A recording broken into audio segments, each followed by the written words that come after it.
Hello viewers, আসসালামু আলাইকুম। আশা করি সবাই ভালো আছেন। আজকে আমি দেখাবো অক্টাল থেকে কিভাবে দশমিকে রূপান্তর করতে হয়। তো অক্টাল থেকে দশমিকে রূপান্তর করতে হলে নিয়ম একটাই, সেটা হচ্ছে কি বেজের উপরে পাওয়ার দিয়ে গুণ করতে হবে। তো বেজের উপরে পাওয়ারকে দেখাই। আর তার আগে একটা অক্টাল সংখ্যা লিখি, 7 একটা অক্টাল সংখ্যা লিখলাম। একটা অক্টাল সংখ্যা দশমিকে রূপান্তর করবো। 7 পূরণ 8 প্লাস 5 পূরণ 8 বেজুর পাওয়ার দেবো। লাস্টের বেস কি, বেস হচ্ছে 8, 7 পূরণ 8, পরের সংখ্যাটা লিখবো দেখে আবার প্লাস 5 পূরণ 8। মানে বেজুর উপর পাওয়ার দিচ্ছে, প্রথমটা হচ্ছে 0, ডান দিচ্ছে বাম দিকে আসবো। প্রথমে 8 এর উপর দিচ্ছি 0, তারপরে 8 এর উপর দেবো কি 1। আগে থাকলে কি দিতাম 2 3 4 এখানে দিয়ে দিতাম। এখন দেখেন কি আছে, প্রথম গুণের গুণের কাজ আছে, পাওয়ারের কাজ আছে, তারপর যোগের কাজ আছে। তো আর কি করবো, আগে পাওয়ারের কাজটা শেষ করবো। আগে পাওয়ারের কাজ করি। 7 পূরণ 8 এর উপরে 1, তাহলে 8 এর 1 থাকলে কত হবে 8 প্লাস 5 পূরণ 8 এর উপরে 0। যে কোনো সংখ্যার উপরে 0 থাকলে অন হবে, অন। আর গুণ করি 7 আর কত 56 প্লাস 5 একে 5, আর যোগ করলে কত হবে 61। 61 আছে দশমিক। আচ্ছা, এই আনসার হয় কি এনে 61। কি করছি, 7 এর সাথে 8 পূরণ দিছি, পরের সংখ্যা যাবো দেখতে প্লাস, আবার 5 এর সাথে 8 গুণ। তারপর কি করছে, বেজের উপর পাওয়ার দিছি, বেজের উপরে 0 দিছি, পরে একটা 1।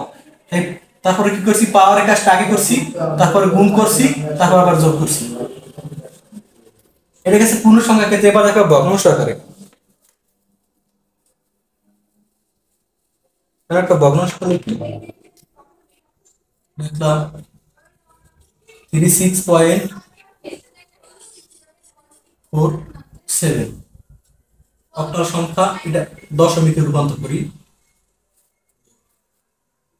প্রথমে 3 সাথে 8 গুণ, 3 পূরণ 8, পরের সংখ্যা যাবো দেখে প্লাস, আর 6 গুণ 8।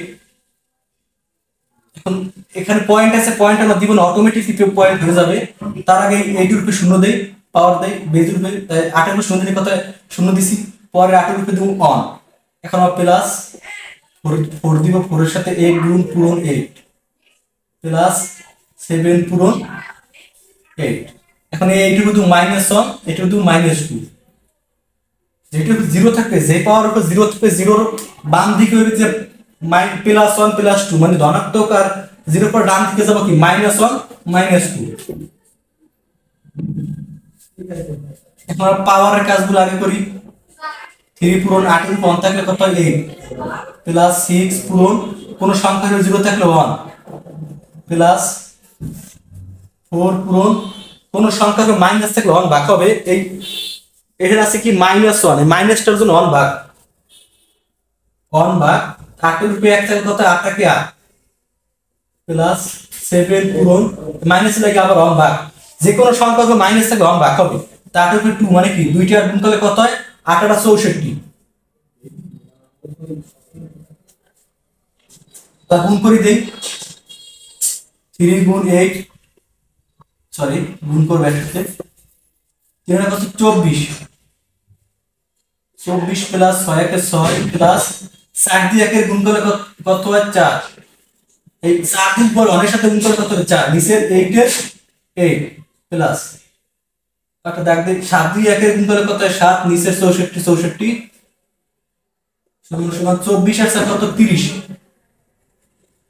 30 প্লাস 4 এর 8 দ্বারা ভাগ করলে কত হবে 0.5 প্লাস 64, এই 7 এর 64 দ্বারা ভাগ করলে 0.1 হবে। সব যোগ করলে কত হয় 30.60, এই 10.3। অর্থাৎ এটাই आंसर হবে কি 30.60।